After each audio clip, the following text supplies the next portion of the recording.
Today, we will be discussing the Second American Civil War. So I want to make the argument that a conflict is very likely. And so we'll be discussing why it's likely, how this war will manifest itself, and what will happen after this war, okay? So the first thing to know about America is that it is a country that enjoys violence. Okay? You can say that Americans are addicted to violence. So for example, America has 434 million guns. That's 1.3 guns for every one person. And the guns they have, a lot of them are like semi-machine guns. Okay? So it's a very gun-obsessed society. Not only that, but they believe that gun ownership is their sacred right as Americans. So the Second Amendment of the Constitution is that every American has the right to bear arms. Then there's American football. Have you guys seen American football? Where guys just bang at each other, okay? It is extremely violent sport. In fact, America is really the only country that plays this sport. And Americans love football. The Super Bowl is the most watched TV event every year. And the game of football causes a lot of psychological injuries, okay? So there are a lot of football players who at age 30, they either commit suicide or they will kill someone because their brains have been destroyed by the game, okay? It is extremely violent sport, and even though it is barbaric, Americans love it. Americans also worship their history of wars.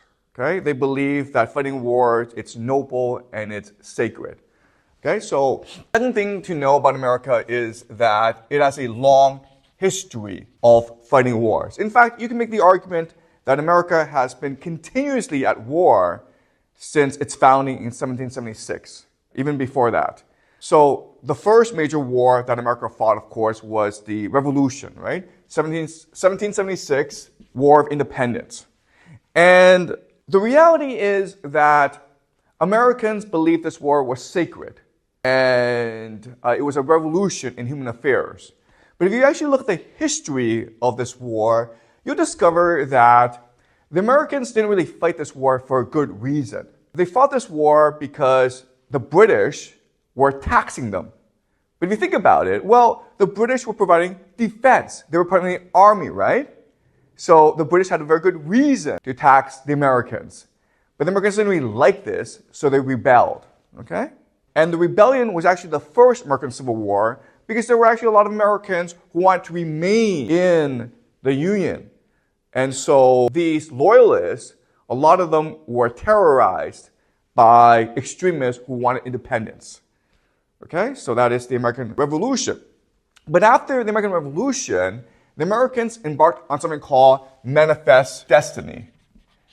And the idea of Manifest Destiny is that it is God's will that America controls all of the Americas, okay? North America and South America. So the Americans embarked on a violent colonization of all lands, okay? Killing many natives and other peoples to control America, okay? Manifest Destiny. And then this led to, from 1861 to 1865, the American Civil War, okay? Which killed 800,000, a million Americans, okay? But it was the deadliest war that America ever fought, okay? Much more so than World War II and World War I.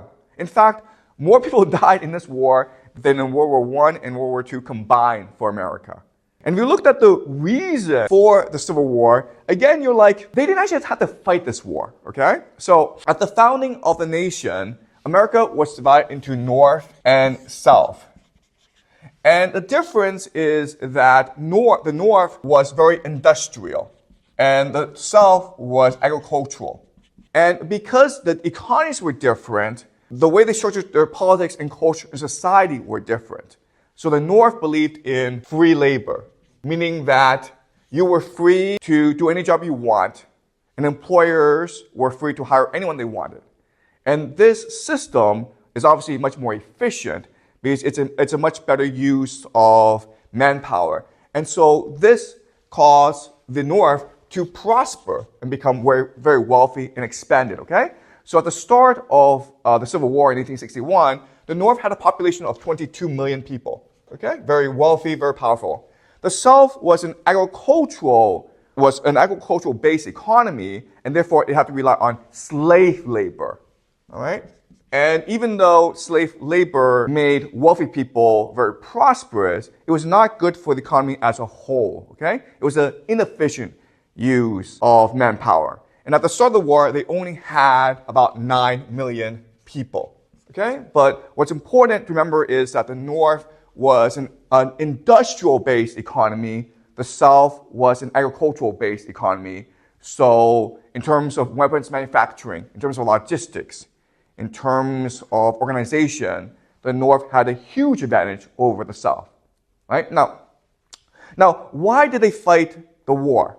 And the standard explanation is because the North wanted to get rid of the evil of slavery. And that's not true. That's not what happened. So at the beginning of the founding of the nation, the Constitution permitted slavery, okay? Slavery was legal. And so the South were free to have as many slaves as they want. The North didn't need slaves because it was an industrial-based economy. The problem was the nation was expanding westwards, okay? The nation was expanding west.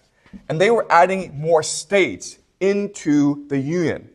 And the more states there are, they can send senators and representatives to Washington, D.C., okay? And the fear was that if these western states were pro-slavery, then that would tip the balance in favor of the pro-slavery camp.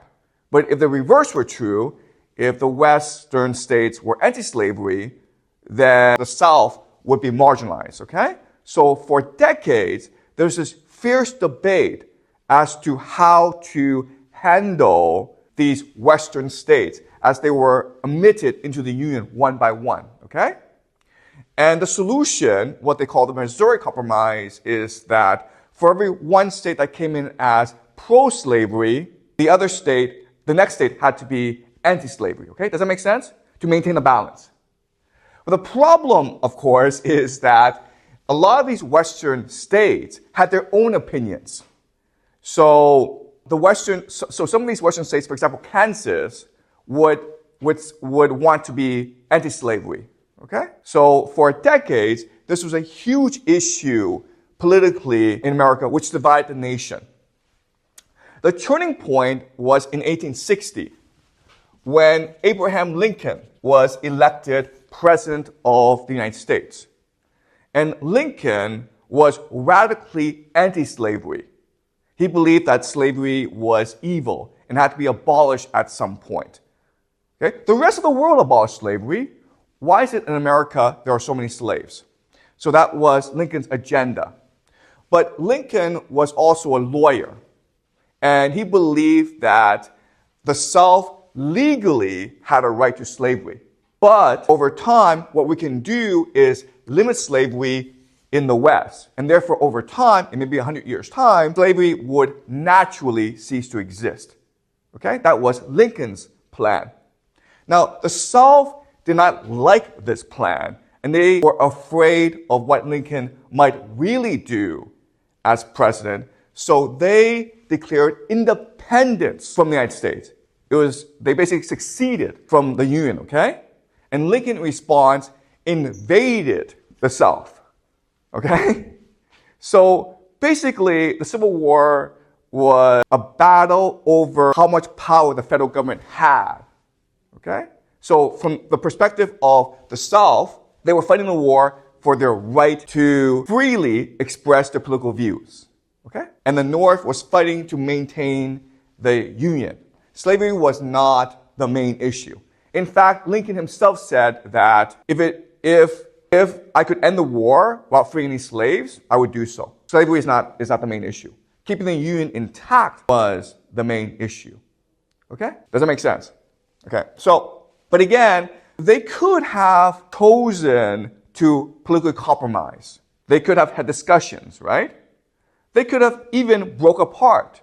but they chose to fight a gruesome civil war, okay? So the third thing you need to know about America is that America resolves conflicts through violence, okay? It doesn't really have a history of diplomacy. It has the history of war making, okay? That's how America usually resolves issues. So, given this history, now let's look at the conflicts in America today to see how serious the division is.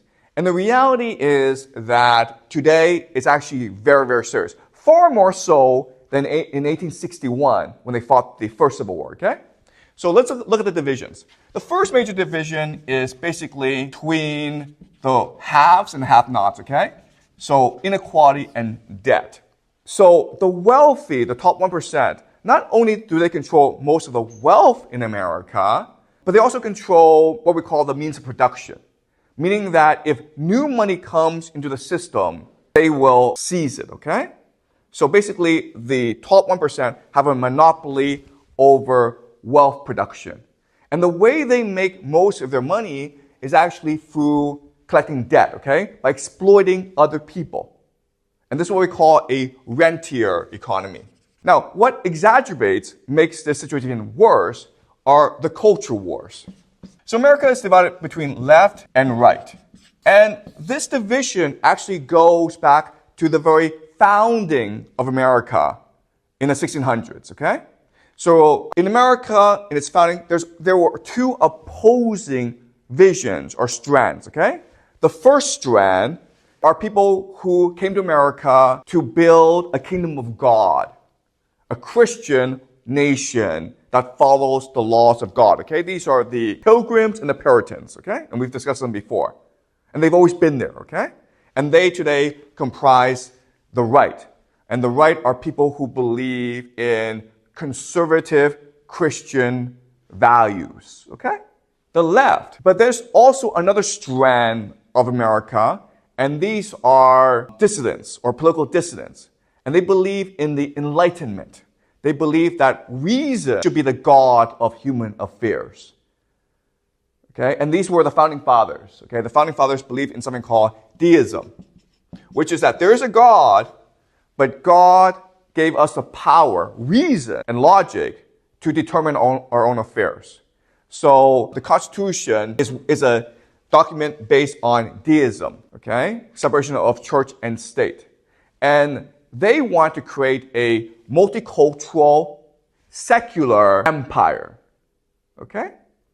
And today it manifests itself in the left, okay? Now, there's actually a lot of crossover between the left and the wealthy, okay? Because if you look at the left, it's usually urban, liberal, and college educated, okay? And coastal, okay? And these are the people usually with all the money, okay? So the inequality only makes the culture wars much worse. And so the right feel left out, okay? Another major division in America that's important is the one between empire and democracy, meaning that there are many people in America who benefit from America being an empire, but the rest suffer from the fact that America is an empire, okay? So, for example, the wars in Afghanistan and Iraq made Wall Street very rich, right? But it was the poor, the right, who sent their sons to fight in these wars and who lost their lives or lost a limb, okay? It was the poor who were taxed in order to fund these wars. And it's the poor who must pay off the debt from these wars, okay? So the right is also very isolationist, meaning like they don't want to fight these wars. They think that America should be an island. It should not intervene in the affairs of the world. Okay? So there are a lot of divisions in America. The problem today is that there's no actual solution to any of these divisions, okay? And the reason why a civil war would probably break out, okay?